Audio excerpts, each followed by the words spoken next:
Hi అండి, అందరికీ welcome back to my YouTube channel. నేను మీ కోనసీమ అమ్మాయి. ఎలా ఉన్నారండి అందరికీ వరలక్ష్మి వ్రతం శుభాకాంక్షలు అండి.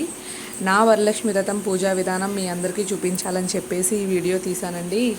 కాకపోతే పూజ చేస్తూ వీడియో తీయాలంటే చాలా కష్టం అండి. నాకు ఎవ్వరు సపోర్టు లేదండి. మా హస్బెండ్ అయితే ఆఫీస్కి వెళ్ళిపోయారు. మా పిల్లలు అయితే చిన్న చిన్న పిల్లలు. అలాగే పనులు చేసుకుంటా అలా వీడియో షూట్ చేస్తూ ఏదైనా చిన్న చిన్న తప్పులు ఉంటే సారీ అండి. ఎవరినైనా ఇబ్బంది పెడితే సారీ అండి.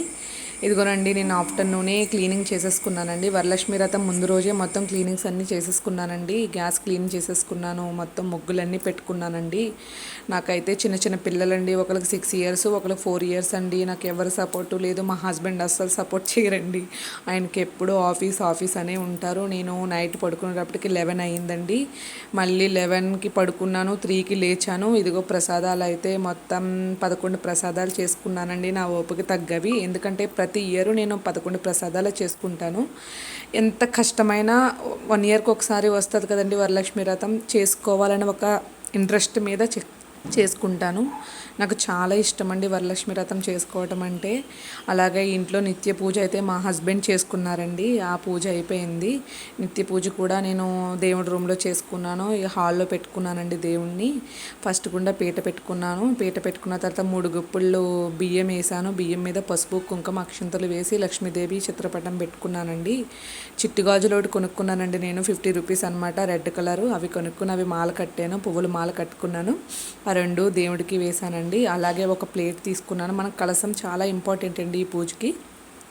ఒక ప్లేట్ తీసుకుని ప్లేట్లో 5 గుప్పుల్లో రైస్ వేసుకోవాలండి. వేసుకున్న తర్వాత పసుపు కుంకుమ అక్షంతలు ప్లేట్లో వేయాలి. అలాగే ఒక రాగి చెంబు కానీ ఇత్తడి చెంబు కానీ మనకి ఏది ఉంటే అదండి తీసుకుని దాంట్లో పసుపు కుంకుమ అక్షింతలు, గంధం, జవాది పౌడర్, పచ్చకర్పూరం, చిల్లర పైసా అవి వేసుకునండి మనం కలసం ఏర్పాటు చేసుకోవాలండి.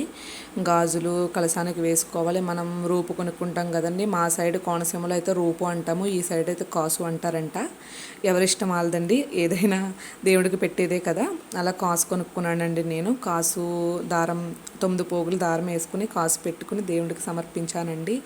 నా దగ్గరున్న వెండి విగ్రహం ఒకటి ఉందండి లక్ష్మీదేవిది. ఆ విగ్రహం పెట్టుకున్నాను. ఫస్ట్ దీపారాధన కుందులన్నిటికీ కూడా బొట్లు పెట్టేసుకున్నానండి. బొట్లన్నీ పెట్టేసుకున్న తర్వాత వినాయకుడిని చేసుకున్నానండి. కొంచెం వీడియోస్ అన్నీ స్కిప్ అయిపోయినాయండి, ఏమనుకోకండి. అలా వినాయకుడిని చేసుకున్న తర్వాత వినాయకుడికి షోడోపచార పూజలన్నీ చేసుకున్నానండి. వినాయకుడికి షోడోపచార పూజ అయిన తర్వాత మనం లక్ష్మీదేవికి చేసుకోవాలండి. ఏంటంటే ఫస్ట్ మనకు వినాయకుడే కదా. వినాయకుడికి పూజ చేసుకుంటే మనకు ఎలాంటి ఆటంకాలు రావు, ఎలాంటి విఘ్నాలు ఉండవని చెప్పేసి వినాయకుడికి ఫస్ట్ పూజ చేసుకుంటామండి. అలాగే వినాయకుడి పూజ అయిన తర్వాత లక్ష్మీదేవికి నేను పూజ చేసుకున్నానండి. అష్టోత్తరం చదువుకున్నాను. నా దగ్గర బుక్ ఉందండి.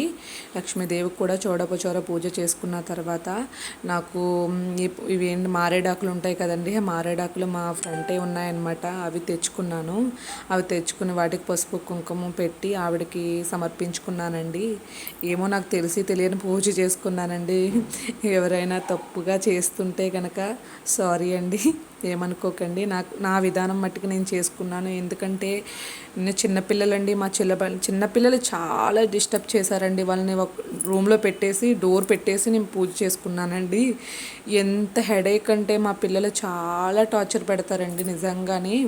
అదిగోనండి, కుంకుమ పూజ చేసుకున్నానండి. ఒక తమలపాకు, మనం బట్టలు సమర్పించుకుంటాం కదా దేవుడికి, దాని మీద ఒక తమలపాకు పెట్టుకుని మనం కుంకుమార్చన చేసుకోవాలండి. అష్టోత్తరం ఉంటుంది కదా, లలితాదేవిది కానీ లక్ష్మీదేవిది కానీ మనం 108 మంత్రాలతో కుంకుమ పూజ చేసుకుని అది దేవుడి దగ్గర పెట్టుకుని డైలీ కుంకుమ పెట్టుకోండి, చాలా మంచిది. అంగోనండి, ఫైనల్గా అయితే నా పూజ ఇలా చేసుకున్నానండి. 11 ప్రసాదాలు చేసుకుని నైవేద్యం పెట్టుకుని వీడియో అన్నీ కూడా చాలా స్కిప్ అయిపోయినాయండి. సారీ అండి, ఏమనుకోకండి.